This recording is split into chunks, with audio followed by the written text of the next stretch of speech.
This Torah class is brought to you by TorahAnytime.com. Okay, welcome everybody, welcome all our Torah Anytime viewers. Tonight we're learning tonight, everybody's invited to join us. Everyone is invited to join us at 1601 Quentin Road every Thursday at 8 p.m. Women only. And a special mazal tov to, I don't know, I'm not going to say her name, but one of the girls that helped set up. But now that we had three, this is something so unbelievable. I find it so fascinating. It has nothing to do with me, I know that for sure. But ever since we started the class, we've had three girls that helped set up for the class, meaning arranging it, putting like all that information, putting out the information, coming early to help set up. Three of them got engaged and got married, and they're so happily. I don't know. I'm hoping they're so happily married. So she's not married yet, but B'ezrat Hashem, she will. If everything should go well. So. I don't know if I said it yet on camera before. I don't think I did. But now 3 times is the chazakah. That means if you come to class, doesn't have to be this class. You come to class, you help set up a Torah class, you help spread up Torah. It's good for something. So, but let's see. We have 2 helpers in the process. So now we can put them on the spot. Put them on the spot. Yeah, pressure is up. That's true. Yeah. Okay. Now, B'ezrat Hashem, in the merit again, like we said before, in the merit of the holy day of Tu B'Av, may everybody who needs a shidduch, everyone who needs a shalom bayit, whatever it needs in anything, should be granted speedily, easily, and happily. Okay. So let us begin. Okay. So we have to explain what's going on over here. I know there are a few people that actually emailed or text message, to ask what's the situation with this class, with the topic. So. I think it was 2 years ago. I don't remember actually. I should have probably checked. About 2 years ago, we started a series, the Mashiach series. And what happened is that we stopped, I think 12 classes in. We stopped. I had a few more classes prepared, and then we stopped. Why did we stop? I don't know if I should say that on camera, but I stopped for a particular reason. And I kind of regret stopping. I shouldn't have stopped. I should have finished the topic in its entirety, because I like to finish topics in its entirety, even though it doesn't seem like that when you look at my classes, because a lot of them are just sort of ended up. So what I'm working on now, my New Year's resolution for Rosh Hashanah, is to try to close off the topics that I left open. So one of the topics that I left open was Mashiach. Mashiach we spoke about. There's a lot of things that I wanted to speak about, I didn't end up speaking about. To the extent of how many classes I'm going to do this, I don't know yet. I don't know yet what I'm going to speak about and what topics I'm going to point on, but I do know that I want to finish it. And this week, what I wanted to try to do, being that we gave it, I think it was 2 years ago. Don't quote me on this. I think it was about 2 years ago that we gave it. I want to sort of give I call this class the recap. Even though I could have really called it a crash course, but it's not a crash course. There's a certain things that I want to speak about. Now, one of the reasons that I picked these particular items to talk about today is either A, it's very, very important, or B, these are common questions that I get regarding this topic. So sort of as before we go and continue on with this topic that we started 2 years ago, I wanted to sort of clarify the area so that we don't have questions on the thing. And if you do have questions, here are going to be the answers. It happens to be that it also works out perfectly because we just finished the 13 Principles of Faith. And we just finished proving, the Divinity series just by a year ago, whatever it is. We finished a lot of important series, so I do feel like that does come into play, and you'll see how it comes into play with the things that we talk about, B'ezrat Hashem. Okay, so let us begin. So one of the most important things when you're dealing on Mashiach is the Rambam in Hilchot Shuvah brings down a very, very important concept, that there are certain people that en lehem chelek le'olam haba. They do not have a share in the world to come. Part of those people is hakofrim b'tchiyat hametim ubeviat hagoel. People that go and deny in the resurrection of the dead, and people that deny in the Redeemer, aka Mashiach. People that deny the fact that there's going to be a resurrection of the dead. People that deny the fact that there's going to be a Redeemer. Those people they have no share in the world to come. I've heard. I'm just wondering where it's come from. Okay, so.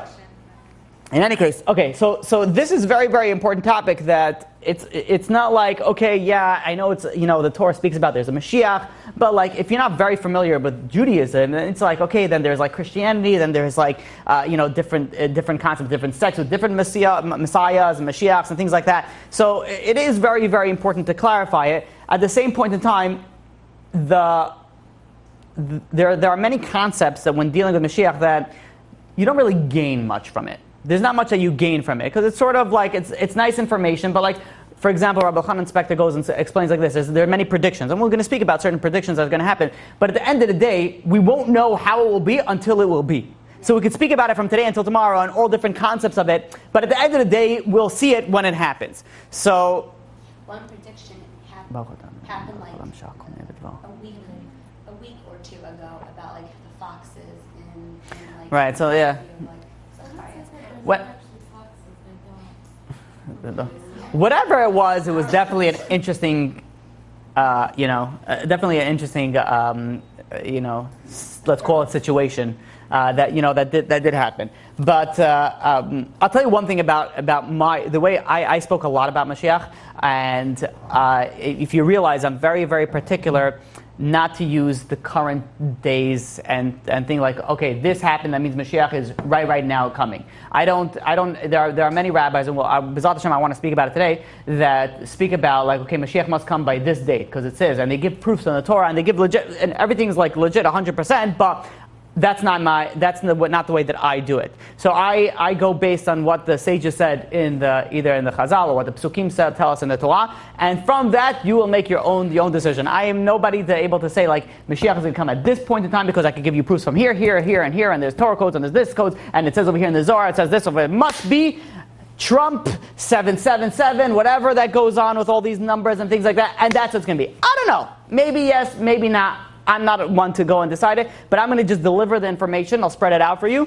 and you could, like a buffet, what you want to choose and what you want to take, and then you take it home. That's only the concepts of it, but it's very important that you can't choose as a buffet. Things are going to speak about like tshuva, which is I want to give a whole class in itself just on the concept of tshuva on it. So these are things that you can't choose like a buffet. I'll do tshuva on this, I'll do tshuva on that. I'll save that for later if I have room, and I'll come around for that if it's still fresh. There's certain things that you could, like pick and choose in how you, understand certain concepts, and there's certain things that, you can't. This is the way that it goes. So when we're dealing with Mashiach, first and foremost, we have to understand why we want Mashiach. The concept of Mashiach, people have different understanding of Mashiach and why they want Mashiach. So some people, claim, this is usually the younger generation. The Jews will rule the world, and then we will have slaves, and I don't know what people go on and where they get their information from, whatever it is, and and everybody will bow to me, and I will be a ruler, and I will be a king, and I'll have a palace, and blah blah blah blah blah blah. That's not why we want Mashiach. If that's going to happen,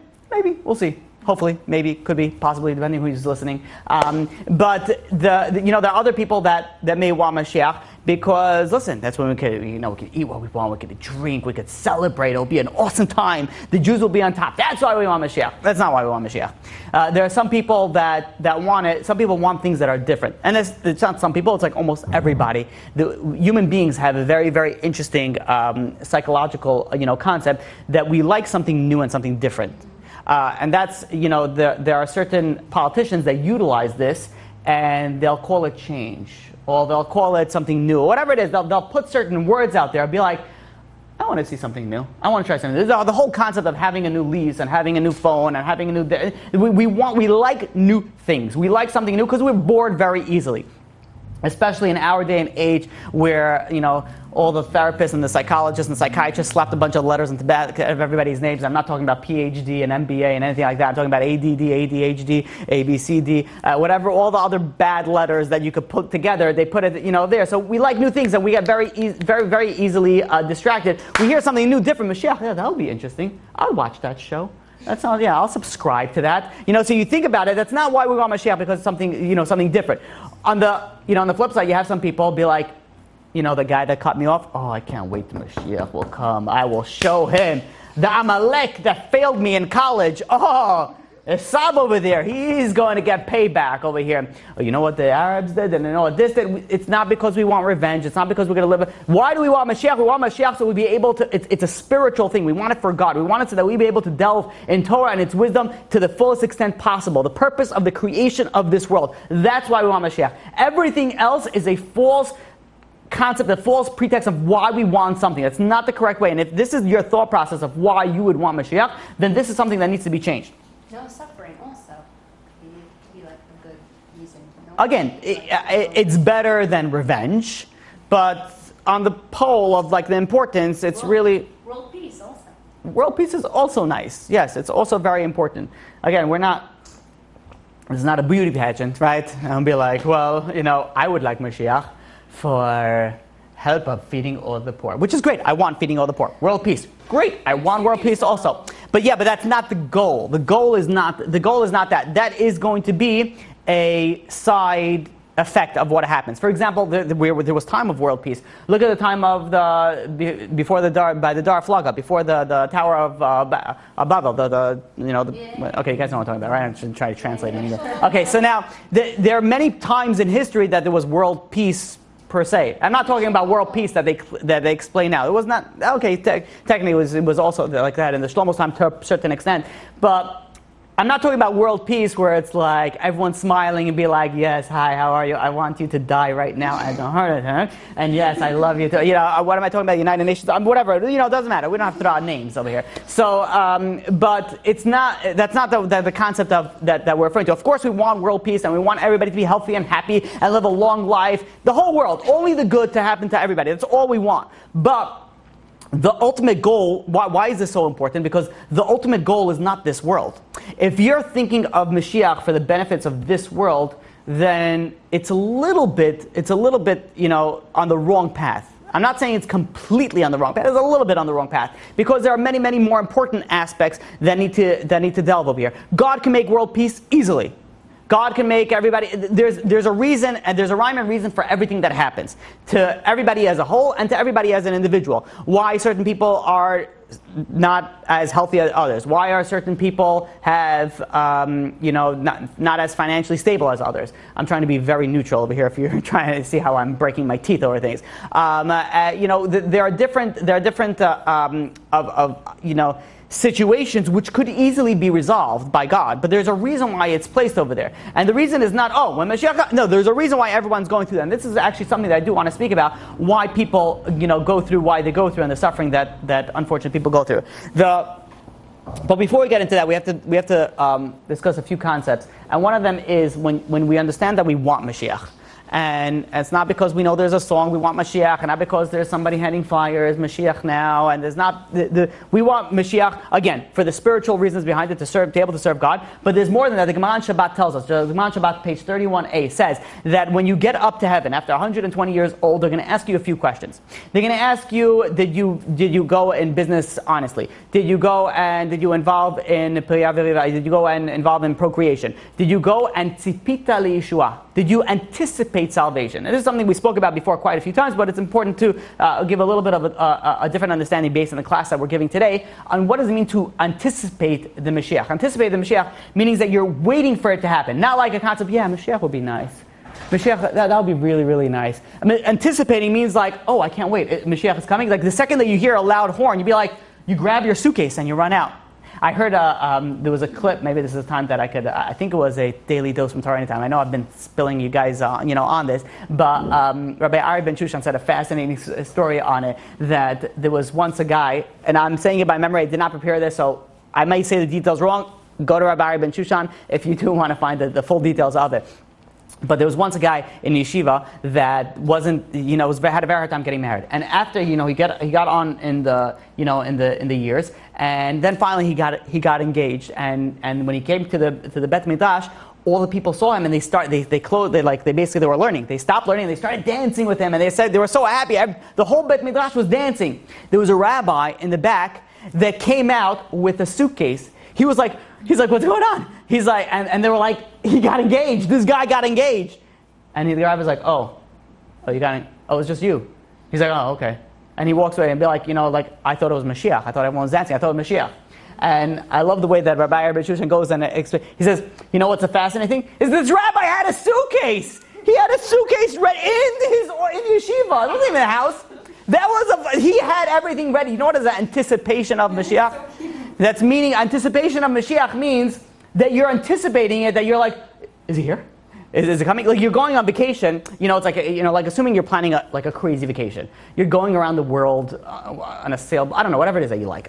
Some people sort of, that's not a vacation for some people. Some people are like, when am I going to shower next? Let's say you're going on a $50,000 month vacation. That's probably not a lot. I don't know. A lot of money, right? $500 million, whatever it is, a lot. A lot of money. You're going and you're traveling around the world, paid for by the Trump administration. Why not? And you get to go, and it's like you're going in a certain amount of time. Are they gonna, you're gonna be asked and be like, so are you excited to travel first class around the world and see all the luxuries of the world? Be like, oh yeah, right, I forgot about that. Yeah, when I go again? Like, oh yeah. No, you're gonna be like, yeah, it's gonna be in 43 days, 6 hours, and 12 minutes. Wait, how long are we talking about? No, 11 minutes. So you're anticipating is that you're waiting for it. There's an anticipation for it. That's really what we need to do. Rabbi Cheskel Levenstein goes and says that only those that anticipate the Geula, that anticipate the redemption, will merit to see it. This concept of anticipation is very important. Anticipation of the Mashiach is very important. But at the same point in time, you have it be like, okay, we've been waiting for so many years, and it still hasn't come yet. So how long can we anticipate it? So the Chafetz Chaim goes and gives a mashal, a parable, that says that let's say there's a person that is sick, and he's waiting for the doctor to come and give him his medicine. And every time someone knocks on the door, he jumps, and he runs to the door, and it's the mailman, it's the delivery guy, it's all this. He's like, oh, come on, he's waiting for it. But do you think that after all the knocks, he's gonna, he's opening the door already 10 times, he's gonna give up hope on the doctor? He's like, no. He says every knock brings him closer to the salvation that he's looking for, to the doctor giving him the medicine that will heal him. So the same point in time when we're dealing with Mashiach, and we're saying, okay, it's been so long, and where is he? Be like, every time that he hasn't here yet, it's all that closer to where he's actually coming. That Mashiach is actually coming. So the anticipation should not decrease, it should increase, that it's coming out, it's coming closer and closer. The important aspects of the aspiration of Mashiach is that when you aspire for something, when you want something, when you strive for something, it shows you who you are as a person. So when you're driving for something, if your goal, if comes Rosh Hashanah or Lahavdil, you can't even say that. There's like a billion, gazillion, is, Rosh Hashanah, and you make a resolution and be like, first resolution, I'm going to lose weight this year. Be like, so that's what's important in your life, your weight. But if your first resolution is like, no, I want to pray better, I want to be more modest, I want to learn more, I want to do this, I want to do that in the spiritual realm, that shows what you strive for and what you gain for. When you go, it's a very dangerous game to play, but I'll tell you like this. So because I have a bunch of people that come over to me and we speak about dating, we speak about different things, and about marriage and things like that, I thought I wanted to create like a card game. It's going to be called Shidduch dating, or that. Somebody might steal this. It's fine. Do it. They have one, I think. Oh, they do have it? Where you have certain things, it's basically one-liner that basically brings out conversation. Yeah. But then there's like certain things will be like, well, listen, if the card said it, you want to ask some questions, but you can't ask some questions, so then the card asks, so it makes things a little bit easier to relate to. And one of the things is like, if you had 3 wishes, like quickly, within 5 seconds, what would it be? Quickly, so what is it when you put someone on the spot? So they'll be like, money, skinny forever, I don't know, I could eat 1,000 kilos of fat and nothing will happen, and health, whatever it is. So what does that do when you put someone on the spot? That tells you what they're anticipating, what's the purpose of their life. If they'll be like, easy is modesty, marry a righteous person, and have righteous children, it will tell you very different than the person that'll be like, multi-billionaire, skinny forever, and a mansion. Well, multi-billionaire mansion. Okay, whatever. Whatever it is. So, it tells you a lot about the person. So, when you go and you anticipate something, it tells you also about yourself. If you're going and you're anticipating the fact that either you're getting a new job, or either you're leaving your old job, or you're retiring, or, whatever it is in the physical world, then it shows you what you strive for. I'm not saying that it's bad to anticipate good things. You should anticipate. You won the lottery and whatever it is, it's good to anticipate good things. But if that's your sole focus in life, then it really shows where your center is. So when we're anticipating for the Mashiach to come, what we're doing is we're really showing where our focus is, who we are and what we are doing in this world. Now, when dealing with the end of days, they're known, the Chachamim tell us, the Chazal tell us, is known as Chevle Mashiach. Chevle Mashiach is the troubled times of when Mashiach comes. And it's very, very interesting. I want to run through certain things. I'm not going to dwell on some things. I may or may not, depending on what happens in God's realm, and not have to do with me, if I'll go and delve on these more in a later class. But there are important aspects that I did want to quickly go by. Now, the time of when Mashiach comes is a secret. We don't know when Mashiach is going to come. But there are signs when this will be more applicable. Mashiach is very close. It's at its doorstep. It's Chevle Mashiach. It's the footsteps, the doorsteps of where Mashiach is actually coming. So there's a few things that the sages tell us. Number one is that there will be inflation. Inflation means that prices go up. Prices go up. We see that. I don't even have, a lot of these things I could just say it and you already understand it. I really don't want to spend a lot of time because we have a lot of other things that I do want to speak about. But inflation, you'll see the prices go up. You'll see also that there'll be many people that are begging and people are not going to take pity on them. And then you see that all the time. You have so many people. What it could be is because desensitization. People get desensitized. If you're going and you, well, that also, unfortunately, I have a story with that as well. But at the same time, people get desensitized. So you have somebody that's going and asking charity. All right, okay, fine. I'll give you a quarter. I don't give you anything. It's like it doesn't. We don't move. There are people that are suffering, and people are still not jumping around to go and help them. Obviously, the Jewish nation is an amazing nation, and it goes and it helps all its brothers and sisters. But there's so many people that are begging, and unfortunately, I'm speaking to myself also. We get desensitized. We get desensitized with these things. Furthermore, the next thing is that the righteous people shall be despised. The pious people, the tzaddikim, are despised. Be like, oh, okay, he learns all day? Wait, so he doesn't work? So what does he do? How does he get money? You pay him? Oh, like, oh, really? Oh, what a lazy person. Like, we despise the people that their focus in life is, let's say, the righteous. And mock them. Unfortunately. I won't go that far, but I hope not. But it can be.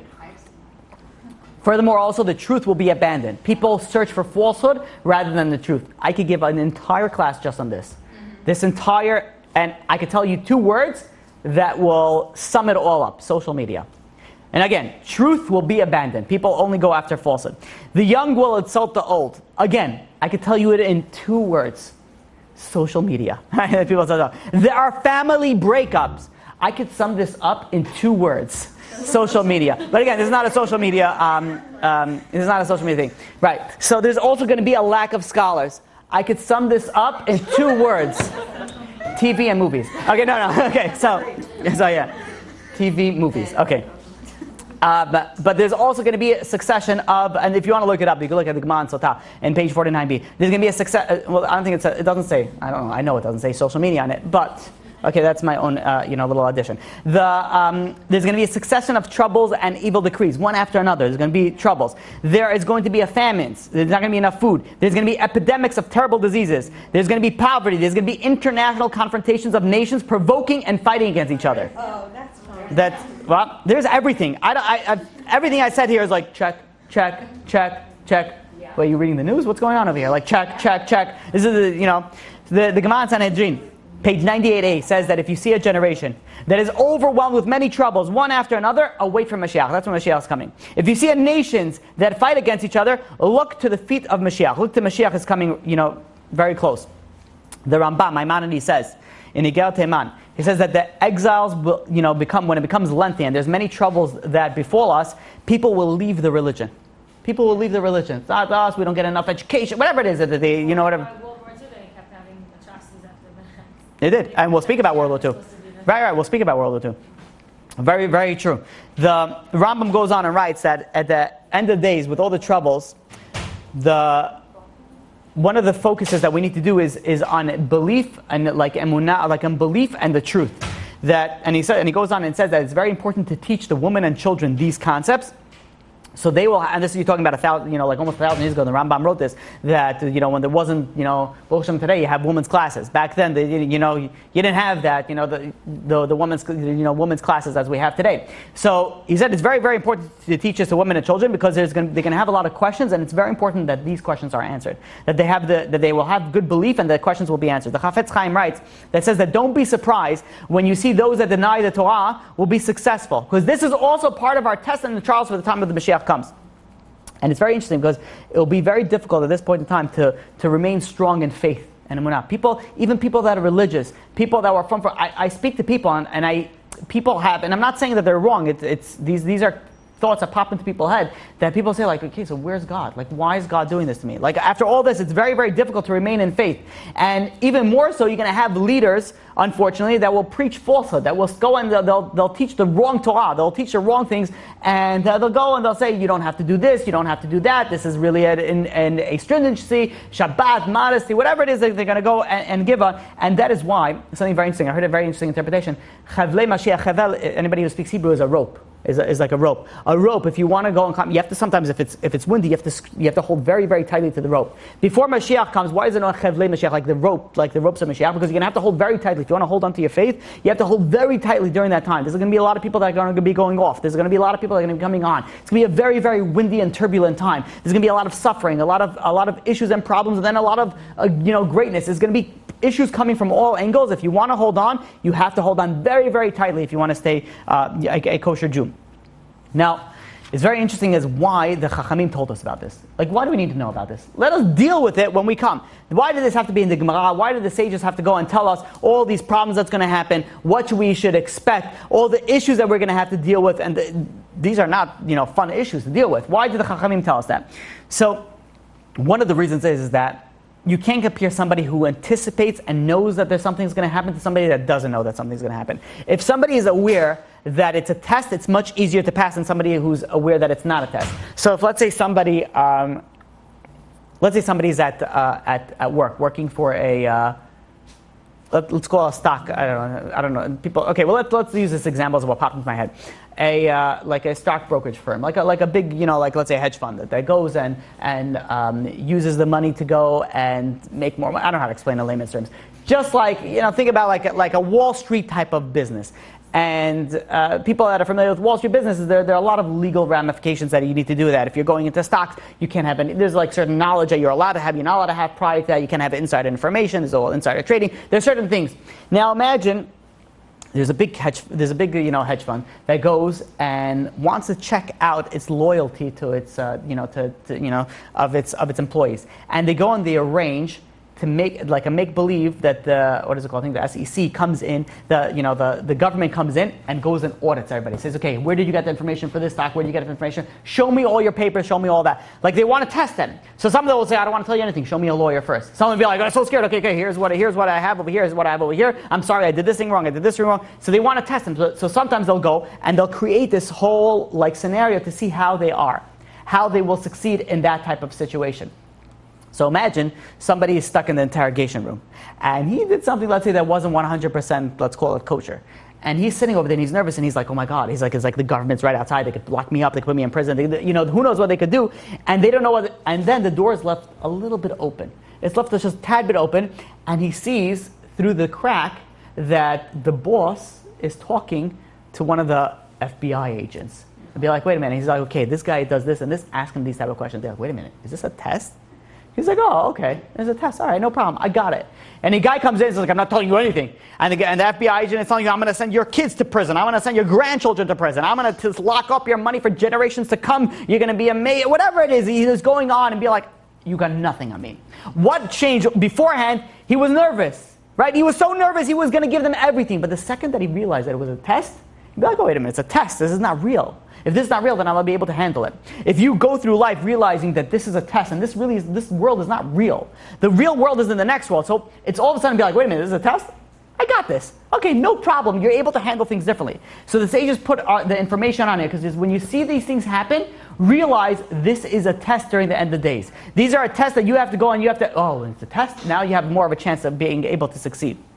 And you look at it, and this goes even more, let's call it darker, with the war of Gog and Magog, the final war, we could call it World War III per se, but the war of Gog and Magog, the Vilna Gaon brings down that says that this world is going to last 12 minutes. Now the Vilna Gaon lived about 200 years ago. There was no atomic bombs, there's all hydrogen bombs. Like what war could last? You're talking about with bow and arrows and knives and maybe one of those, what is it called, those single handle, those shotgun, the guns that muskets, whatever it is, right? I don't know what it was during those times, but they didn't have automatic weapons. They didn't have these nuclear bombs. They didn't have the weapons that we have today. But yet, he said, what? That's going to last 12. How is it possible to have any war last 12 minutes? nuclear war. It's possible. How did the Vilna Gaon know that? So there's a pasuk in Isaiah, chapter 26, verse 20. It says, "Chavi k'me'at rega ad ya'avor za'am." Wait, hide. Put away for a moment until the wrath passes, meaning that the war is going to be very quick. It's going to be very quick. And it says in Zechariah, chapter 14, verse 12, it says that that the flesh will waste away while he still stands on his feet, and his eyes will waste away in their sockets, and his tongue shall waste away in its mouth. Now what does that mean, this wasting away? The Rashi says this means the falling off of limbs. This is like a different type of warfare. You're talking about, this is like radiation. This is nothing that they had in those days, that's for sure. So the pasuk furthermore says in Yechezkel chapter 38 verse 21, it says ish that every man's sword will be against his brother. And the pasuk in Zechariah goes on further and says in chapter 12 verse 4, it says the horse and rider, they will be stricken with blindness and with madness, that they will lose the understanding of how to fight battle, how to fight the war, and they'll end up fighting against each other. And they'll end up taking it. So there's certain concepts over here that makes no sense when this was said. The prophecies, when these were said, makes absolutely no sense. But today, nowadays age, it makes perfect sense. Imagine you have, unfortunately, I don't want to give any ideas to any, I don't know, we're having any of these countries that are listening to my classes and be like, you know what, that's a good idea. Let's bomb this U.S. with this type of thing. But let's say, God forbid, you have chemical warfare that is filled with like a heavy cloud. Now, if somebody's at war and they're known to fight anymore and they're not ready for it, and they see all of a sudden a dust of like chemical warfare, they're just like shooting in every direction. They're going and they're running. They're trying to save. They're not thinking straight. There's so many things that didn't exist in those days when this was written, when this was mentioned, when this was brought down, that it makes perfect sense in our day and age, and it makes perfect sense of what we're dealing with. Will any of the Jews be like harmed by this? Because like if there's like nuclear war that like there's an opinion that says that just like there was only a fifth of the Jews that left Egypt, so too is in time the end of days. Only 20%. Who is worthy? People that come to Thursday night classes. I know, I'm just kidding, I don't know. So it's going to be people that follow the Torah. People that follow the Torah. Who is worthy? It says if you want to be saved in the time of Mashiach, in time of the Chevle Mashiach, you have to do two things: Torah and Gemilut Chasadim. You have to do good deeds, and you have to learn Torah. But again, it's talking about a very, very serious time. Rav Yaakov Yisrael Kanievsky goes and says that we have passed the most of Chevle Mashiach was passed. When was that? In World War II. That was in World War II. And That could be like one of the fifth. Could be. It could be. We'll try to have an explanation. So the Rabbi Yehuda Plan goes and he said in the name of Rabbi Elchanan Wasserman, who says the name of the Chafetz Chaim, he said that the world, the Gog and Magog is going to be threefold. There's going to be World War I. Then after a certain amount of time, 25 years if I'm not mistaken, he said that it was going to be World War II. And then there's going to be a World War III. And each one's going to make the other one look like baby child's play. So it's going to make, and after that is when Mashiach is going to come. However, it's something very important to know, that the birth pains, the Chevle Mashiach, is not unavoidable. Not unavoidable, double negative, which means it could be avoidable. Right, so I said it right. So it's not unavoidable. So the Gemara in Sanhedrin says, like we said before on page 98b, that if you go and if you do Gemilut Chasadim, if you do acts of kindness, and you learn Torah, this will help you saved during that time. But there's also there's other important aspects of why this issues that are happening in the time of Mashiach. So there's something known as a tikkunim. Tikkunim is like, think of it as like fixing issues that you've had in your soul. And well, in this life also, we don't have to go so far back. One of the reasons for these are reasons for the sufferings that go about. The Maharal goes and explains that the purpose of a person being in this world is to do good deeds, to do the mitzvot, the commandments, and by doing that, you have this stronger connection to God. Now, if you do a sin, that sort of separates that connection from God. So you have two things. The mitzvot bring you and God together, the purpose of why you're here. The mitzvot separate it. Now, every sin separates it. Every mitzvah brings it closer together. When the person goes through suffering, this sort of cleanses that separation that they cause upon themselves through the sins that they have committed. Again, it could be this life, it could be a previous life, but let's use this life for the easier to understand the concept. Now, we also have to say, like, what about the righteous people? The righteous people also suffer. Why do the righteous people, go with that? So not only bothering me, right? Yeah. It's going. Okay. So the righteous people, why do they suffer? So the Jewish people are they're one nation. We're all connected. Can't say related because that's true also, but we're Kol Yisrael Aravim Zeh Lezeh. We're all connected to one another, meaning that if one person does something bad, it affects me, and if one person does something good, it affects me as well. That's why there's no such a thing in Judaism as mind your own business, because it doesn't work that way. Your business is my business. Now again, that doesn't mean I have to not look through your windows at night and be like, then it will be very appropriate to dial 3 numbers. And those numbers are 911. And be like, there's a guy outside my window telling me not to turn on the remote. It's for the air conditioning I'm talking about, right? So when you're going and when you're dealing with people that they say, okay, this is my life. Okay, it is your life. You're right, but we're all related. We're all connected, and the righteous people sometimes suffer for the entire nation. For the entire nation, as a whole. The sages goes and tell us that also that what happens if, let's say, a righteous person goes and suffers, not for himself, but for the nation. So is that fair? Is that right that they should suffer for that? And God says, don't worry about it. They get taken care of. They get rewarded for all that. So if God tells you, don't worry about it, I'll take care of you, you'd be like, where do I sign? Whatever it is, when you haven't, to that. Again, we don't want suffering on us, and we don't want suffering on the entire Jewish nation. But if for a righteous person on the level that he or she is, and they get the suffering, and it's not even for themselves, for everybody else, they get duly rewarded for that as well. The Kabbalist also goes and says that there are 2 ways to go and to cleanse, to do these tikkunim. Either you do something that is called tshuva, you self-improve yourself, and then you don't have to go through the suffering, you don't have to go through these issues, or you go through the suffering and you get cleansed from these things. So basically you have 2 paths. The path is depending on how you want to go. You want to go according to the path that you want to fix yourself, great, easy, you go and you fix yourself, and any suffering that was supposed to come would all of a sudden, decrease of what you needed. You don't want to, you want to play hardball, fine. At the end of the day, these 2 paths lead to the same location. Sometimes you get both. It's only in God's hand. But there's, generally speaking, we're putting it in a very, very generalized way that there are these 2 paths, and technically these paths do intertwine at times. The Chavetz Chaim goes and explains that when Mashiach comes, the world is going to be at a complete stage.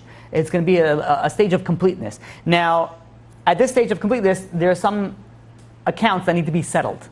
There's some delinquent payments, let's call them, that need to be paid up. So these things will have to be paid up during that time. Now, again, we cannot say the reason for the Holocaust or what the purpose of the Holocaust was, and because we're not God and we are not God's accountant, that's for sure. But there is, an understanding, and it's a very important concept in Judaism, that everything that God does for the best. And here we could begin to understand some ideas of why possibly things happened the way that they did. Now, when a person goes through these troubled times, let's say it's before Mashiach comes, or even in their own personal lives, and they don't want to relate it to Mashiach, a person has to never give up hope. Never give up prayers, never give up the path they need to go on. In the same concept, you have a person that's sick and they need to get better, and they go to a doctor, and the doctor gives them very, very bitter medicine, very terrible medicine. For example, chemotherapy. Chemotherapy is very, very difficult to go through, or radiation is also very difficult to go through. And people go through them. Why? Because they know it's ultimately for their benefit. Even though that right then and there it's very, very difficult, they're going through suffering, but they know ultimately it's for their benefit. So too when someone goes through suffering in this world, people have to realize, again, we don't wish on anybody suffering. No, on anybody. No, the entire everybody should only have good. But when suffering does come, we have to realize that God only does something for the benefit. And Rabbi Yonah goes and explains that one of the character traits of tzaddikim is that when they pay their dues, they know how to praise God with happiness, with full happiness. Meaning that, let's say somebody goes and works for somebody for 6 months, works non-stop, and after the 6 months, the guy says, thank you very much, it was nice seeing you, have a good one. And you're waiting for your big paycheck. Nothing, you didn't get paid for 6 months. But then you leave and you're singing and you're dancing. And people ask, I don't understand, why are you not upset? You worked for 6 months like a dog and you didn't get paid? And be like, you know how much money I owe this guy? He said, this 6 months was nothing compared to what I owed him. Now I'm debt-free. He says, have a great life. That's it. We're done. He says, imagine that. That's a great reason. Even though you didn't get paid for it, even though what it appears that you work for free, but really what happened? Really, you had a cleansing of all your debts.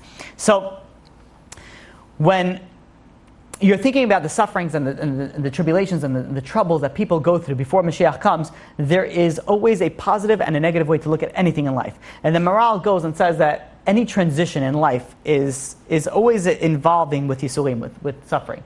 You look at even simple things from going from winter to summer and summer to winter is, the people go through suffering. When I learned this, the first thing that I don't think this is what the Maharal was referring to, was allergies. And I don't know if that's what it was, but it appears to me that allergy is something that's more common nowadays. I mean, I may be wrong in this, but it's true. I don't know what the referring to that he was dealing with when dealing with the suffering between the seasons. But we see that nowadays. The fact that people, it's difficult to have the transition, even when the transition is for the positive. Let's say you love the summer, it's going from winter to summer. It's still positive. It's still a little difficult. Another good example is slowly. It goes through spring and not if you're in America, not if New York. Like 5 days. In New York, in the morning it could be snowing, and in the evening you could already go swimming.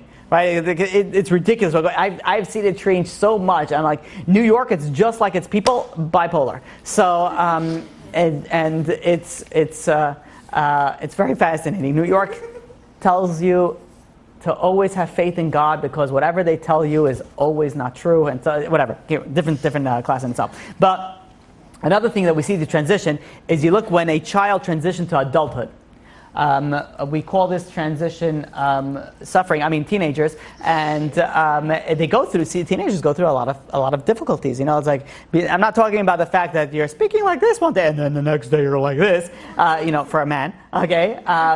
But there are many difficulties when you think about transitions. When you think about going from, let's say, an old job to a new job. When you think about going from not married to married. When you think about moving from one place to another, the transition period is very, very difficult. So too the transition period between no Mashiach to Mashiach. It's a difficult transition. Then that's just the basic understanding of the world. However, a very, very important concept. In fact, one of the most important one is that there is no need.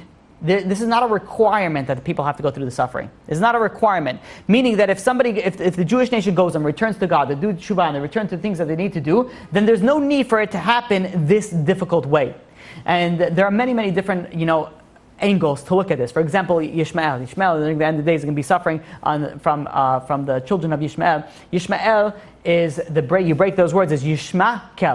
God will listen. That the children of Ishmael will cause the Jewish nation so many problems that the Jewish nation will scream to God and God will listen. Similar to what happened in Egypt. In Egypt, when the Jews ran away escaped Egypt, and well, they escaped, they left. They walked out of Egypt in broad daylight, and they walked, and then the Egyptians chased after them, and they were stuck with the sea on one side, the desert on the other side, and the Egyptians on the other side, and they had nowhere to go. What did they do? They turned into God into prayer. And all they turned God into prayer, and then everything opened up for them. Literally, the sea opened up for them. So too, in the end of days, there's a very, very important concept of prayers, during these times. The Chafetz Chaim wrote that many troubles that have fallen upon the Jewish nation, and we have not been saved, is because we don't scream and increase in our prayers. And because of that, we've returned empty-handed. And this is something that we need to do. Now, on the flip side, even though we have all these troubling, predictions and prophecies that will happen in the days, there's also positive prophecies that will happen as well. For example, there will be prosperity, there will be wealth during this time. Now, it's something very interesting if you think about it. In one place, the sages tell us that it's going to be poverty, and in another place, it's going to be wealth. Decide, is it going to be poverty or is it going to be wealth? And the answer is it a conflict? We see this in our days. You have both. You have people that have both. You have at the same point in time, you have people that, Baruch Hashem, and may God bless them, that have a tremendous amount of wealth. And unfortunately, may God bless on the other side also that they should have the wealth, the people that unfortunately are struggling to survive. And you have in the same block, you have people that are struggling to survive, and you have people that are thriving. So you have both prosperity, and you have poverty as well. You have also, there's going to be a renewal of Torah study. And you think about a renewal of Torah study, it means we should have so many sages, we should have so many Torah scholars. But where are they? And that says, you see the same thing. You see a tremendous amount of people learning Torah. But where are the Torah scholars? Like, where are they pulling it into? Like, where is it going? You have the opening of the gates of wisdom, and this we see also in the secular world as well. The technological advances that we had in the past 200 years was unprecedented, that happened since the beginning of creation. So we have so many different concepts over here that's very interesting, that we see that it all plugs in right to our generation. And now it's not, you have to understand that when you're dealing with prophetic prophecies that dealing at the end of the days, sometimes, I'll give you an example. Let's say somebody's very into astrology, and they look at their zodiac. Zodiac is better. They're very into the zodiac, right? Very against it. Do not be involved in it. This is something you should stay away from. But let's say they're into the zodiac and say, today, you're a Cancer, so today you're going to meet someone new. And make sure you smile today because it's going to be an interesting day. Be like, all right, that could be any day. They make it very, very vague. Like, today, you're going to see something that you didn't see before, that you looked at before. Be like, and when you look at it, you see it. The prophecies when the sage said it was very, very particular. Chutzpah is going to increase. That's a very, very particular. The young will disgrace the old, will insult the old. These are very, very particular prophecies that come on. However, there are a few questions that I want to go, and being that it's late, I want to go through them a little bit on the quicker side, that I want to deal with in the end of days. That people ask, a very common question is, be like, if Mashiach didn't come in the time of the Vilna Gaon, in the time of the Arizal, Rabbi Yosef Kara, in the time of the Ramban, in the time of the Rambam, all these, they're going to come in our generation? If they didn't come in them, how could they come in us? So there's two answers. Number one, there's more, I'm going to give you two answers. Number one is the good deeds that they did in the older generation is very different than the good deeds that we do in our generation. Now, even though they were on a lot higher level, and we are on, the flip side, on a very low level, everything that we do is worth a lot more than it was back in those days. Because we have a lot more distractions, we have a lot more tests, we have a lot more issues that we're dealing with in the test world than they did. Back then, what did you do? After the time was, nightfall came, that's it. Either you went to sleep or you learned Torah. You didn't go buy books. I don't know, maybe what type of, who was an author that wrote books? Because back then, books was handwritten. You're going to write Moby Dick every time by hand. Imagine that. The guy's going to go crazy. Even if you get a bunch of Asian children in China to go and outsource it to you can't. So what happened? Oh, you had only the Torah. The Torah is what people learn. So it's very easy. You didn't have you sit in your bed and you go on your smartphone. And it's like 4 hours later, be like, oh my God, I can't believe, what did I do in 4 hours? Or you go, unfortunately, and you have a remote control that's doesn't turn on the air conditioning, it turns on something else. And you're utilizing that, so you have so many more tests that they never had before. So everything good deed that you do nowadays, okay, so think about modesty, you have fashion. In those days, what did you have in those days? What was the fashion? Here's a blanket, here's a belt, walk down Paris like this. This is the highest level. That wasn't fashion. Everybody wore robes, right? Tied with rope, and that's it. That's what you wore. That's what you wore. There's no about this is the cashmere. Again, you had the high quality things. What was your sandals, right? It was wrapped around with some leather thing, and you tied it around there so you didn't step on rocks. And we're dealing nowadays. Modesty is a much more difficult to test than it was back then. Back then, the non-Jews were modest. Of course, the Jews are going to be modest. Nowadays, we're not going to speak about it. Okay. So, anyways, the difficulties that we deal nowadays. So, one good deed that we do nowadays, and this is how the Avos the Rab Nelson goes and explains that one thing in distress is better than 100 in ease. That the difficulties that we have now is worth so much more. Another answer that we will give is that we're not doing something that on our own. Like, we're standing on the shoulders of the generation before us, who stand on the generation before them, and so on and so forth. Meaning that, let's say you want to go and you want to move a very, very, those, in Israel they have it a lot, and unfortunately they have to put it in front of bus stops so that the cars, the terrorists don't drive into them. It's like these huge cement boulders, and they have like this little hook over there, and you have you can't move it. You have to get like a special crane that goes and hooks it up and it moves it. Now, imagine you have very, very, very strong people that go and they try to pick it up. They're not going to be able to pick it up. The thing is so heavy that it's unable to be moved unless you have this powerful machine. Now, that's difficult to move. Why? When it's on the ground. But let's say you have a crane that comes and it hooks it in and it lifts it up. You can take a little weakling that just goes leans on it and it just shakes the entire thing. But how is it possible? The strongest man in the world couldn't lift it up, but now this guy who sneezes and his bones break is able to move it. How is it possible? And the answer is because it's being held up by this very strong machine and they're just pushing it. And that's why it's so, the same way during the end of days. We're standing on all the sages before us, all the righteous people before us. They lifted the heavy boulder. All we're doing is that we're that weakling that just like could push it. We could direct it wherever we want because we have the sages holding before us. So even though it may appear that what the sages, what in the previous days, the time of the Gemara, the time of the Mishnah, the time of the Bet HaMikdash, they didn't bring the Mashiach, but nowadays they lifted the boulder for us. We could easily just move it at this point in time. Okay, so now, we also have to understand that there's a Mashiach in every single generation. Every single generation there's a Mashiach. Now, does Mashiach know that he's Mashiach? Is a question. So some people reach out to me that they are Mashiach. So they know. But in general, not in general, the concept is like this. The concept is that Moshe Rabbeinu goes, more to speak about that. The Moshe Rabbeinu goes and in the time of the Exodus, what? Oh, I have so many that come and say the Mashiach, and they get upset at me. I don't understand. I've been reaching out for you. I told you that I'm the Messiah. I'm going to go and save. I have so much to go and offer the world, and how come? What? I don't need it. I could already tell that I don't need to ask for any signs. Because I could guarantee you, if someone's reaching out to me to tell them that they're Mashiach, Mashiach doesn't really need to reach out to me. I need to reach out to Mashiach. Right? It works the other way around. So, but in any case, in the time of Moshe Rabbeinu, he didn't know that he was the redeemer of the Jewish nation. In fact, he didn't want to go. He said, "No, God, you go find somebody else." He didn't even know until he was pushed when he was 80 years old. You're talking about that he didn't live his life like, "Yeah, I'm the Messiah." Oh, just wait, everybody's going to know about me. Moshe Rabbeinu knew nothing about it. So too in Mashiach. Mashiach is also going to be the same concept. And all of a sudden, when the time comes and God's going to come and says, this is time for Mashiach, then Mashiach is going to have that ability to know that he is Mashiach, similar to the way that Moshe Rabbeinu knew. Now, when you're dealing with Mashiach, there's some fascinating qualities of Mashiach. His wisdom is going to be greater than that of Shlomo HaMelech. Now, you just study a little bit about Shlomo HaMelech, realize what the level of his wisdom was, realizing what we're dealing with. The Mashiach is going to be greater than all the prophets, but not including Moshe Rabbeinu, right? Not all prophets included, but again, maybe we'll speak more about this, but that's the general concept. He's going to have greater stature and honor than all the kings that preceded before him. He will go and he will teach all the Jewish people and instruct them on the way of the Torah. He will reveal hidden mysteries in the Torah that we've never been revealed before. And then not only the Jewish nation, but the entire world, all the nations of the world will recognize him and recognize his wisdom, and they're going to submit to him as a ruler and as a king. Now, how do we know that someone's Mashiach?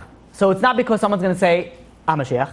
Hey, by the way, I'm Mashiach, because I could give you a list of people that you could go and interrogate that claim that they're Mashiach. So there's some very, very important concepts. The number one is the Mashiach is going to be a Torah scholar. So this right away knocks off 100% of the people that have come up to me. So they're going to be a Torah scholar. Not the questions that I get be like, so I'm Mashiach, but can you teach me about Judaism? And I'm like, why? Well, this is the type of question that I got a while ago, and I'm still answering these people. Whatever. Okay, so I'm like, no, it's not. That doesn't work that way. And somebody once went over to Rabbi Zamir Cohen. I don't know if I said this over. Someone at the Cohen, like an intelligent, sophisticated person, says, like, I'm Mashiach. It's like, nice to meet you. Like, you're the Mashiach. That's amazing. Do you know the Gemara?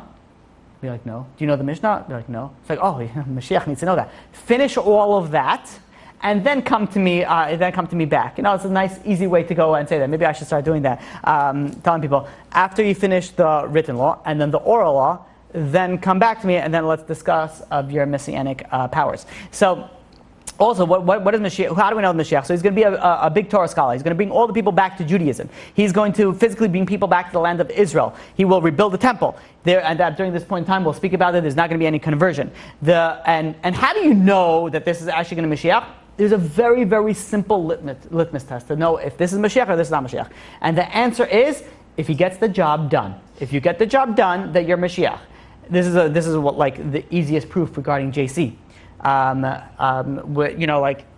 JC didn't do nothing, like zero, in regards to what Mashiach is supposed to do. So, the Christians, what do they have to do? They have to go and they have to start flipping it. Of course, I get comments on that, because when you speak about Mashiach, who listens?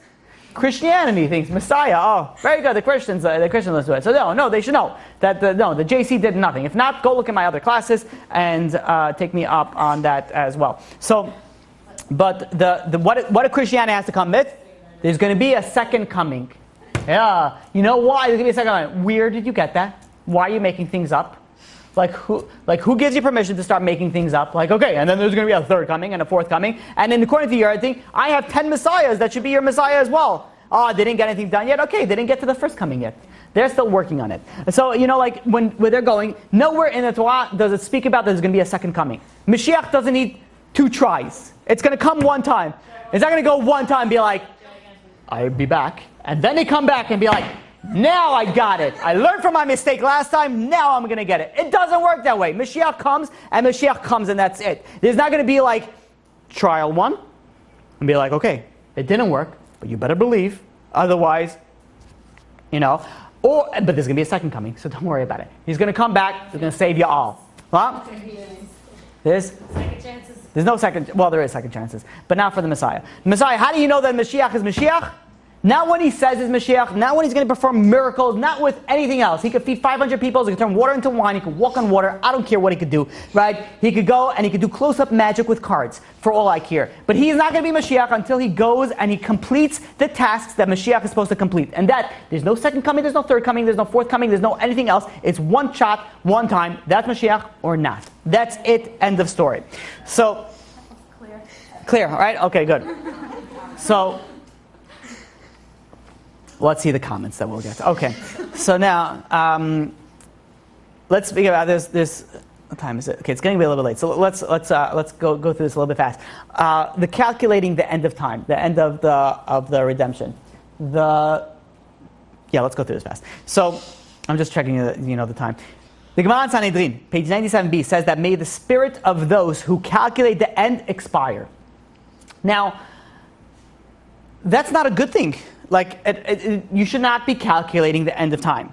And now, why is it a problem to calculate the end of time? Because if you calculate and say, God, Mashiach is supposed to come by January, blah, blah, blah, 2000 and blah, blah, blah. Why is it a problem? Because then what happens if he doesn't come? People give up hope. People give up. Be like, he didn't come now. Oh, then what's the purpose? Okay, he's never going to come. So you're not supposed to go and you're not supposed to go and calculate the end. But there are very big questions. There are great rabbis that did calculate the end. How could they do that? So let's give a few answers on that. The Bar Benel goes and says that when is this forbidden to go and calculate the end? That's forbidden based on astrology. You're not allowed to go based on astrology and go and calculate the end. But if you calculate the end through other means, not a problem. The Nachmanides, Ramban goes and says, when did this restriction apply to the earlier generations? The earlier generation, the Ramban goes and explains that, let's say you have, a family going and traveling. And children like to ask the question here we go. Okay. So it's music to the parents' ears because they're removed from their Gehenom. So they go and it's Yisurim and they go in. Are we there yet? No. How long are we going to be till we're there yet? A long time. How are we there yet? No. Are we there? And they get really upset. No, they're not going to be there. I'll tell you when we get there. And then that's the problem we're in the beginning of the journey. But let's say you're driving to Canada, right? Let's say you're driving to Niagara Falls, right? What is it, 7 hours, depending how you drive, right? Brooklyn, so it's 3.5 hours. So you go and you think, okay, if you're in the beginning of the journey, the parents don't want to hear about it. But if you're 45 minutes away and the child asks and be like, okay, it's going to be 45 minutes.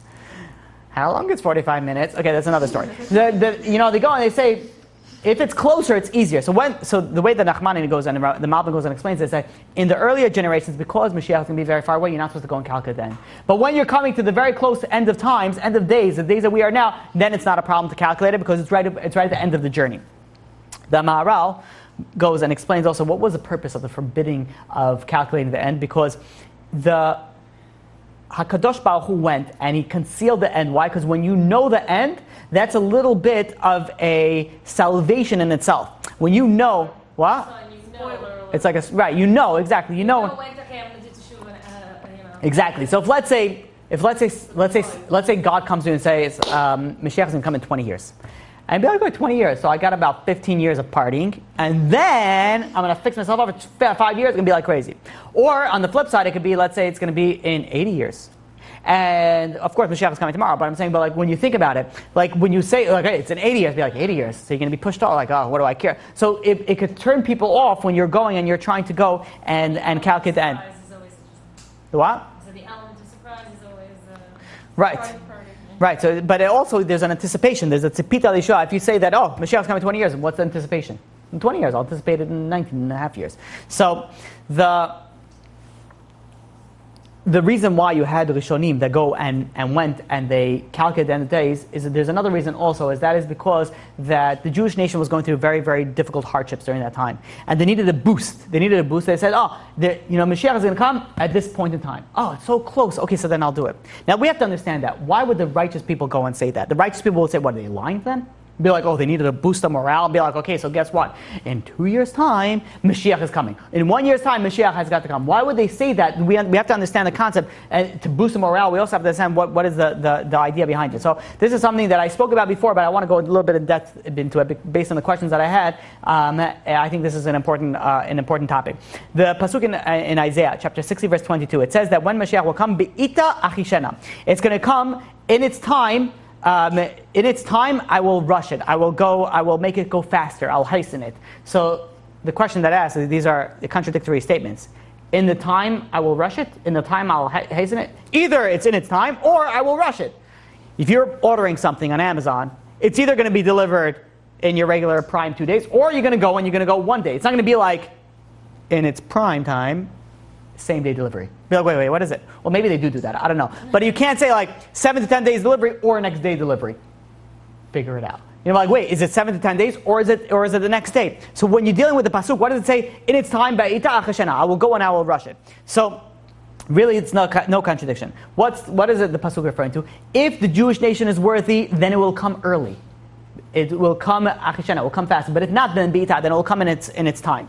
So this is the concept of what the pasuk says in Tehillim in chapter 95. It says, when is Mashiach going to come? Hayom im tishma'u b'kolo. If you go and you listen to God and you do the tshuva, then it's going to come. Then it's going to come today. And the Barbanel breaks this down into 3 categories. There's 3 categories. There is a premature time for Mashiach. There is a contingent time for Mashiach, and there's a mature time for Mashiach. So premature time is before Mashiach is unable to come. Then you have contingent. The contingency. What's the contingency? If you do tshuva and you follow in God's way, then Mashiach is going to come. And then you have the mature time, meaning that by here Mashiach is the end of the road. But here Mashiach has to come.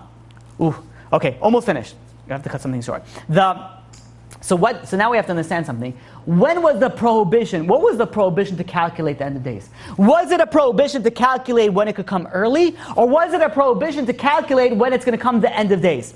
Says our sages that when it was a prohibition, the prohibition was that you're not allowed to calculate the end of days, meaning that after this date, it must come. This is the final time that it has to come, otherwise, the world is going to be destroyed. That you're not allowed to calculate. You're not allowed to calculate. But achishena, the early time that you could calculate to, and this is really not. It says that Maharal, this is not really a contradiction. Why? Because the sages, even in the earlier generations, they said, Mashiach is going to come in 2 years, or in a year, or in whatever, in a certain amount of time. That's not a lie. Really, it could. That is the time that it could come. Achishena. There are certain times when it's very apropos that Mashiach could come. The power is very strong. The people are doing good. But if they go and they do the merit that they need to do, they follow in the tshuva, they follow the Torah footsteps, they do what they need to do, then Mashiach is going to come. It doesn't depend on anything else other than them. That's what they calculated. Meaning that it doesn't mean that let's say you have the rabbis and the sages and they say Mashiach is supposed to come in the year ba ba ba ba ba. That year it's really apropos to come. But if it doesn't come, that means that this is the time that it could have came earlier. We messed it up. Okay, then we have to go to the next time when there are certain times when it's more apropos that it will come. Make sense? Very, very important concept. The Chavetz Chaim wrote that at the same point in time we cannot focus on the calculating the end of times, because even in the time of the Babylonian exile, the prophets told us it's going to be 70 years and then the exile is going to end. And even then, when we knew exactly when it was supposed to end, we still didn't know exactly supposed to end because we didn't know when to start counting from. 70 years from when? Like, what do we count from? This day, count from this day, count from this day. So even when we knew the end of times, we didn't know the end of times. So kal v'chomer shebekal v'chomer, certainly when we don't have the end of times, that if God goes and hides it, don't start making your calculations, because if you never know if it's going to be correct or wrong. At the same point in time, we can understand this important concept that there's also a contradictory statement when dealing with Mashiach. The Mashiach is going to come floating on clouds or riding on a donkey. Now, it doesn't mean that the donkey is going to be riding on the clouds, floating on the clouds. So what? It's very contradictory. Is it going to be on a donkey? It says, "Ani a poor person that's riding on a donkey." Is it going to be a poor person? It's going to be on the clouds. And it says, so the sages goes and explain. It all depends on the merit of the Jewish nation. If the Jewish nation merits it and it brings it earlier because of the merits of the tshuva and the following of the Torah, then it will come supernatural. It'll come supernatural and it won't come with all the suffering and the tribulations that the Torah speaks about, that the sages speak about. But if the Jewish nation is not worthy, and it's going to be to the end of days, then the Mashiach is going to come like a ani rochev ala chamo, a pauper riding on a donkey, meaning that it's going to come as an undeserved redemption. It's coming as an undeserved redemption. And finally, one last point I want to speak about is the Gemara in Sanhedrin, page 98, goes and says that the Mashiach is only going to come in a generation kulo zakai or kulo chayav, either a generation where it's entirely meritorious or entirely not meritorious, guilty or innocent. Either a generation that is guilty or either a generation that is innocent. How can it be both? Either it's guilty. Is it possible? You think about it, that the entire generation is going to be guilty or the entire generation is going to be innocent? So there's two answers that I want to give. One of them is from the Shem Mishmol that says that the generation is going to be on two polar extremes. You can have people that are going to be completely righteous, and you have people that are going to be completely wicked, and that's in the generation when it's going to come. Now, I don't want to relate to anything that's nowadays, but whoever knows a little bit what's going on nowadays, that's pretty close. The Chiddushei HaRim gives something fascinating. I love this answer because I deal with people and I could see how true it is. It says, what does it mean that the people are either going to be completely righteous or completely wicked? Meaning that the people would think that they are completely righteous, and that is the greatest falling. Really, they're completely wicked, but they think that they're completely righteous. I've unfortunately spoke to so many people. They think they're the most righteous. They're saving the world. You have people that come to Torah classes, go and they try to convince people not to listen to Torah because they're doing the right thing. They're making people think logically. They're not. They think they convince themselves that they're doing the right thing. You have people that go and they start businesses that are very, very bad businesses for the for the spiritual, and they think that they're doing the right thing. They need to do this. They need to do that. Whatever it is that they claim that they need to do, they claim that they're good. Or you have people be like, I'm a good person. Does it matter if I don't keep Shabbat? Does it matter if I don't keep kosher? Does it matter if I don't dress modestly? Does it matter if I don't learn Torah? I'm a good person. So I'm a good person. So they think that they're a righteous person. Says the Chiddushei HaRim, that is the biggest falling possible, because that's so unfortunate. Because somebody who thinks that they're righteous, somebody that thinks that they're the greatest person alive, they're not going to change. They're going to stay exactly the way that they are. That's the end of days. You're going to have people that are not going to be changed. It's going to be the end of time. God says that there's no more hope. You're never going to change if you think that you're perfect. There's never going to be a change if you think that you're completely righteous. So when we're coming to the end of days, and we definitely are in the end of days, and we're definitely in the time of the footsteps of Mashiach, we're definitely in the Chevlei Mashiach, we have to go and realize why we want it, how do we get it, and what we have to do to achieve that. And it's very, very imperative on each and every single one of us. It's not something in the future, it's something that matters for us right here, right now. It's very important that we understand the concept of believing in Mashiach, and we understand the concept of anticipating, tzipita leYeshua. It's anticipating the salvation. We want to be part of the time of Mashiach, and now we want to be part of the time, whatever it is, depending on how you speak, right to left or left to right. Part time, we want to be in that when Mashiach comes. But even more so, we want to be in the time when Mashiach comes, that it comes from the good, that we bring it earlier, that we don't have to deal with the Chevlei Mashiach, we don't have to deal with the sufferings of Mashiach, but rather we have to deal with only the beauty and the amazing part of Mashiach. The Third World War won't come. It's possible, yeah. It doesn't have to go only the bad.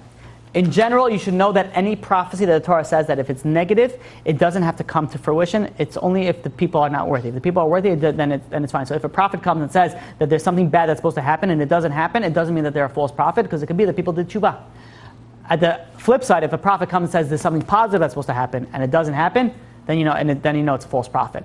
So the idea is the Mashiach topic is very important, and B'ezrat Hashem will hopefully clarify a few more important concepts of it. But B'ezrat Hashem we won't need to, because we'll see Mashiach b'mehera b'yameinu, Mashiach coming in the good side, and not from the Chevlei Mashiach. It'll be only from the good, and we'll all be reunited for the loss that we have had, both spiritually and physically. And may we only see the good times and the good things of Mashiach. Let's open up for any questions. And I'm nervous about opening up for questions because I know there's going to be a lot of questions, and it's very possible that I'm going to ask it, but let's open it up. I may or may not answer your questions tonight on it. Yeah? So, maybe we all know that there's a group that believes that Mashiach already came, and they kind of reference a religious group, Jewish group. So I'm confused by that. Do you have any answers? So first and foremost, I have to tell you a conversation that I had. I don't know if I could probably mention the rabbi's name. He's one of the biggest rabbis in Brooklyn. I had a conversation last week, and I was asking him a few questions and one of the questions that I came up was what topics I shouldn't speak about. And one of the topics that he said I shouldn't speak about was that one.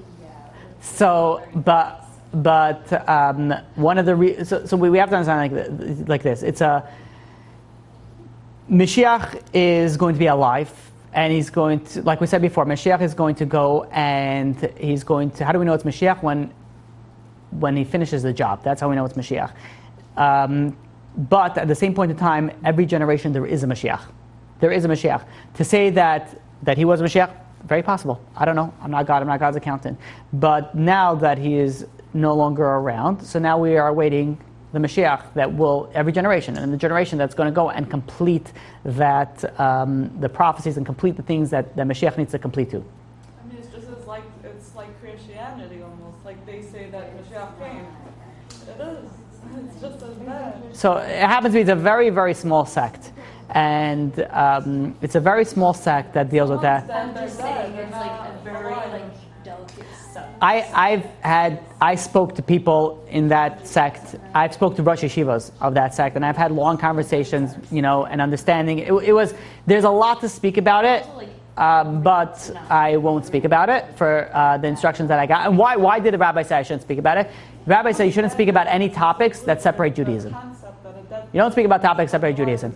That sect does tremendous amount of good to the nation. The sect that unfortunately gives itself a bad name and is a very, very small minority sect. But the problem is that some people make a lot of noise, but they're very small. But it makes you think that everybody's like that. It's a very small sect, of them. And generally, the question is that where also is the fault that they are dealing with, and what is it? I'm not saying the people that go and pray to the rabbi. That is avodah. Then you're dealing with avodah zarah. I'm not talking about that. Majority of people do not. In fact, I don't know anybody that does. And I've asked, and people that know me, I'm very blunt. It's limited. If a person's nifter, that means that they're no longer alive. To say that someone could come back to life on their own, that's saying like that. I don't know if they say that. I've never heard that. There's a person. There's no comparison. Right. So that's like being polite. That's being polite. That's being polite. There are different things that are customs. That's not. I mean, again, there are many different things. I don't want to delve into it because I have a lot to speak about it, but I won't speak about it because I'm not supposed to speak about it. But we also have to understand that when they go and they claim something, you have to understand where the claim lies. So you have to be very careful. We're very quick to judge, unfortunately. And when you delve into it, we're not judging people. We're judging the concept of the idea that there is a person that could die and bring themselves back to life or something like that. So most people, in fact, I've never met anybody unless that told me that from that sect. I know we're speaking in code and everyone knows what we're talking about, but it's very disturbing. Put it this way, he's a very, very righteous person. I recommend to go to his kever.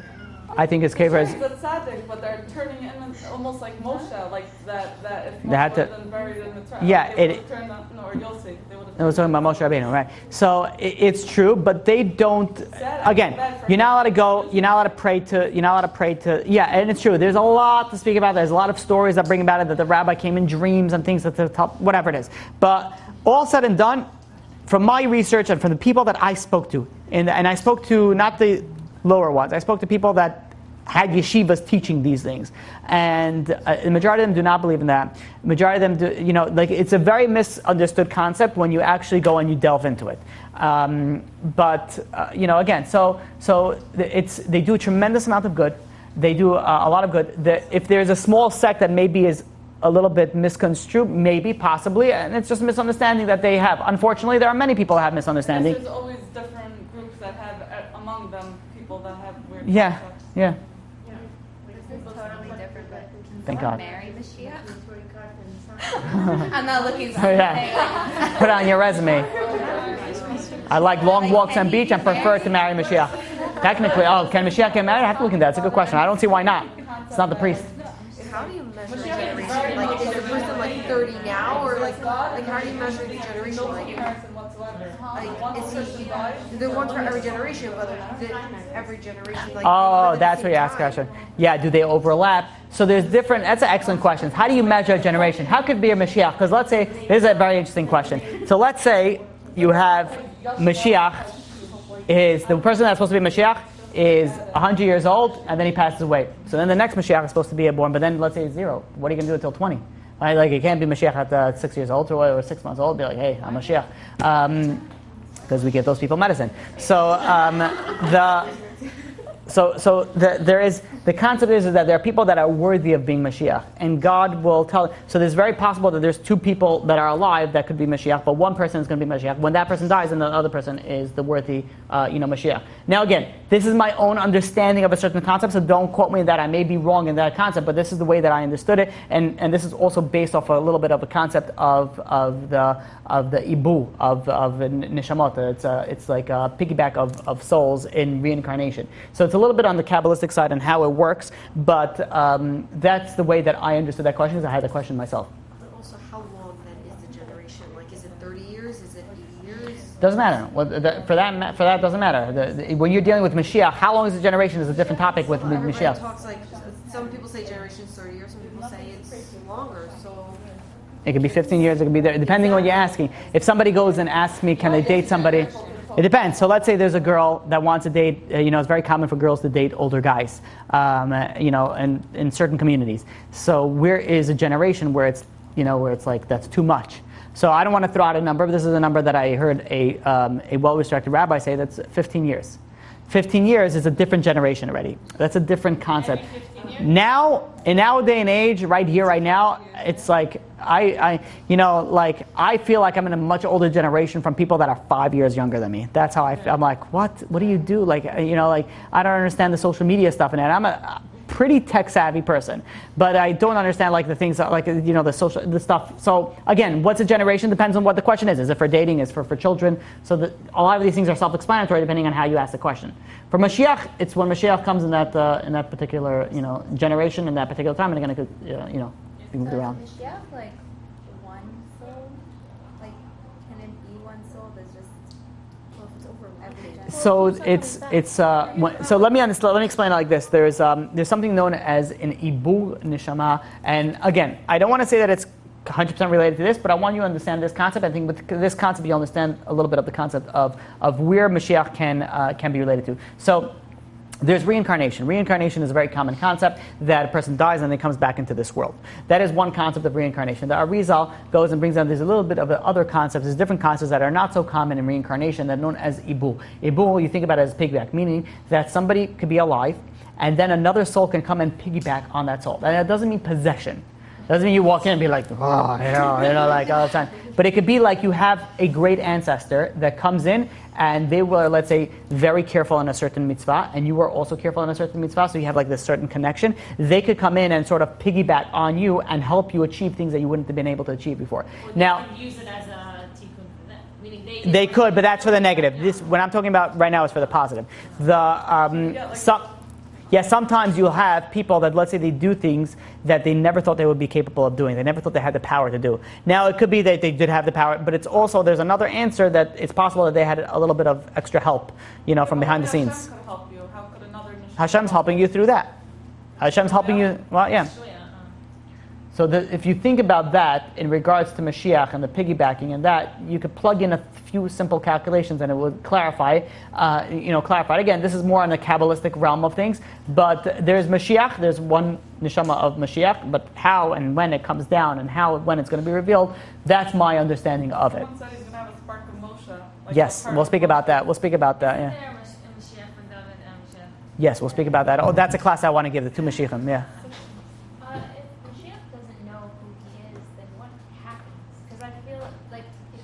So he's gonna be a prophet. It's gonna be a nevuah. But he's gonna realize that. Yes, he's gonna realize. Yeah. Uh-huh. I know I'm gonna get a bunch of emails. I just realized it right now. Be like, I know. Me too. Yeah.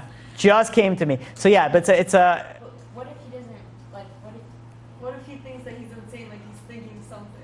So yeah, so then probably if he's thinking like that, when God comes to talk to you, it's not, if you think that you're insane and you hear God, then you're probably insane if you think that you're hearing God. But if it's like a legit type of a situation, then, when you're dealing with, we're not dealing with a regular person that is out shooting pool under this fancy tables, right? There's a pool. He's shooting pool, and then he's going to go and be like, yes, God? Shh. I'm talking to God right now. Like those type of people, yeah, go, meet a shrink and meet a psychologist. Those people do need help. When you're dealing with people on the highest caliber that they're attached to the, to the spiritual world. You look at, let me use an example. Let's say you're Rabbi Chaim Kanievsky, right? Rabbi Chaim Kanievsky, one of the Gedolei Hador. You go over to him, he's not in this world. He's attached to another world. You come into him, he already knows things about you. And I could speak from experience and like the situations that I was personally involved in. Like he definitely knows things that he doesn't see. And I can guarantee these are things that it's impossible. And it's not like one of those fake, pastors that they have those headpieces, those earpieces inside and be like, okay, this person over here, her name is Mary. She's 52 years old. She never has children and she has seizures. I'd be like, Mary, I sense that you are having seizures. And then he goes and says, the weird thing is this person is white, right? And he's like, and then he's going to go, and whatever it is, like, you're not dealing with those type of people. You're dealing with somebody that is connected to the next world. Somebody that's connected to Chaim Kanievsky is not going to be like, okay, maybe I need to speak to, like when you're dealing with the righteous at the highest level, these are the people that are Mashiach. So a very simple litmus test. If you're not sure if you're really listening to this and God is talking to you, then go see somebody and speak to somebody professionally or non-professionally, but definitely speak to somebody before you listen to the voices. Maybe like Moshe, where like but Esau doesn't really believe him. Like, hi, I'm here to take you out. They're like, well, we don't So that's a different question, how it's going to be from the Jewish nation. Again, that's how do we know that's Mashiach? When he completes the mission.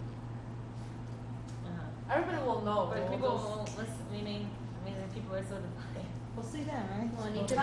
One of the things that Mashiach needs to do is unite the people and follow in the ways of the Torah. So no reform, no conservative, no secular, no open orthodoxy, no nothing, just plain Jewish, Orthodox Jewish. Any other questions? Moshe is a Levi, but it's a good question. What's going to happen in the times of Mashiach? No, but that's the beginning. So maybe I want to give a whole class. Maybe we'll speak about that. One of the main things that I missed out when I gave my other classes was I didn't speak about how the world is going to be like when Mashiach comes.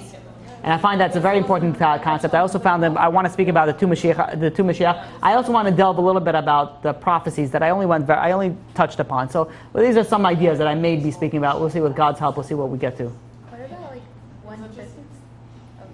1/5 of generation that they're not going to make it. So again, that depends on how it comes. If if only 20% are going to make it when Mashiach comes, that's if it comes in the bad way. But if everybody does tshuva, then it will be all nice and dandy, and that's what we want. So it's not so likely that most people. Why? We're having a tremendous amount of tshuva movement now. But there are also many that aren't from. Yeah, so everybody's got to do their job. Got to start making. Some of them are not even Jewish. Well, that you can't do. That's already out of your realm. Also, the whole concept where people think they could pray to a person for help, like in Christianity, they pray to Yashkan, and the Jewish sect that they sometimes pray to the Rabbi, the ones who don't know. Mashiach is not someone that people could pray to. He's going to be just as helpless in Hashem's head. He can't help everybody. Right. Hashem will be a shaliach. One of the fundamental principles of faith is that we don't pray to anybody else other than God. And anybody that prays to a rabbi or a savior or anything else is borderlining a very, very dangerous rope that could be. That's also how we'll know that if he's Mashiach, he's not going to say pray to me or do anything like that. Of course not. Yeah. I have one more question. Rabbi. Yes. So is that kind of praying? But Meir Balanes is Pushka? No. There's a few. There's concept of Zgulot. And there's nothing. There's certain rabbis that before they passed away, really really big rabbis that they said, if you do this and this and this, I'm going to pray on your behalf. Those are not considered idolatry. Those are things that you could go and give. In fact, there's many. If you go to a synagogue, a shul, and you look at the pushkas over there, if you see let's say there's like 10 pushkas in there over there, and one of them is Rav Meir Ba'anes, that one's going to be the happiest one. Yeah, sure. So. Like, what about when someone goes to, like, let's say, Rabbi Kanievsky, like he's still a person, and it may be a segula, but people pin a lot of hopes on what. So there's something known as emunat chachamim. When you're dealing with a big rabbi, and you go into a big rabbi, so your question is good. So let's say you go to the biggest rabbi of the generation. Let's say you go to Rabbi Chaim Kanievsky. You don't pray to Rabbi Chaim Kanievsky. You don't do anything, but what? They're pinning a lot of hopes on And that's not a problem. Yeah, because it says tzaddik gozel v'Hashem mekayem. A righteous person decrees and God answers. But in any way, could that be able to start to know if they're not trying anything else, but they're just relying on this person? There's a concept in Judaism of emunat chachamim. You have to have emunat chachamim. So it's a very concept. If they go and the rabbi says this is going to happen, then you could take, and the rabbi is on the level like that, then you could take that to the bank. That's not because he was worthy to be a messenger. Right. His words came true, but Hashem's the one who made him say those Right. words to begin You with. still have to try. Of course, you have to do what you need to do. You know, and generally, when you're dealing with these certain type of people, the rabbis, if let's say somebody doesn't keep anything with Judaism, and he asks them a certain question, and the rabbi says, "I'll give you, I'll tell you, I'll pray on your behalf of this and this." They also say, "But you have to follow the Torah and this and this and this." So there's different things in that. It's a very, very open-ended question, but generally speaking, if you have a rabbi in that level says something, it's tzaddik gozel v'Hashem mekayem. Tzaddik goes and decrees, and what? They have this sting of a scorpion and something else, like tzaddikim. It says in Pirkei Avos. With scorpions? What do you mean? Like their words are like the sting of a scorpion. Oh, yeah, but we're talking about something else. We're talking about in the effect of does that work in idolatry? And that's what she's asking, right? And the effect is it idolatry? So no. And again, ultimately everything is from God. Righteous person or not, everything is from God. But a righteous person has a. But I know that there's the concept that if someone really, like, I guess idolizes someone to an extent, like, it could be considered a desire. So if someone, like, goes to, I don't know how to describe it, but, like, okay, if they go ask for bracha from Rabbi Kanievsky, it's one thing, but if they're going and, like what that person says, like obviously if they're asking a lot of Shiloh and like it's answered, like if whatever that person says is law, could that ever be considered like That depends on a case by case situation. Like if you have someone who like you really look up to, and like they'll and like those people like people are very close to me, like Rabbi, and like it's very like I'm not saying it's that, but sometimes I wonder because like that person. Well, you're asking a very broad question, and I see where scared like it's gonna be. I see where you could go with that.